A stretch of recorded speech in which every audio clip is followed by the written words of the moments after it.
నా ప్రాచీన ఛానల్ చికిత్సలో నమస్కారం. 6 రకాలు పప్పులు ఉన్నాయి. కందిపప్పు, మినపప్పు, పెసరపప్పు, ఉల్వాలు, శనగపప్పు, మసూరు పప్పు. ఏ పప్పులో ఏం ఫైదా కొద్దిగా డిస్కషన్ చేద్దామా.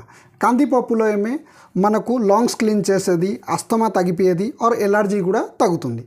కింద కందిపప్పులో ఏమే బాతోజ పెరుగుతుంది, మీన్స్ ఫుల్ బయో పెరుగుతుంది. బయో పెరగకూడదు అయితే కొద్దిగా నిమ్మకాయ జ్యూసు, కొద్దిగా పిప్పిలి, కొద్దిగా అద్రక్, మిరియాల పొడి అట్లా వేసి తింటే మనకు కందిపప్పు హెల్త్కు చాలా మంచిది. తర్వాత మినపప్పు బ్యాక్ పెయిన్సే, జాయింట్స్ పెయిన్సే వచ్చేటప్పుడు మనం మినపప్పు తినాలి. పెసరపప్పు ఏ టైంలో జ్వరం వచ్చేటప్పుడు, ఏదైనా జ్వరం, మలేరియా కానీ ఏదైనా పాత పీత కఫ ఏ టైప్లో జ్వరం వచ్చినా కానీ మీరే పెసరపప్పు యూజ్ చేయండి. తర్వాత ఉల్వాలు ఏమే కిడ్నీ స్టోన్ తక్కువ చేయడానికి.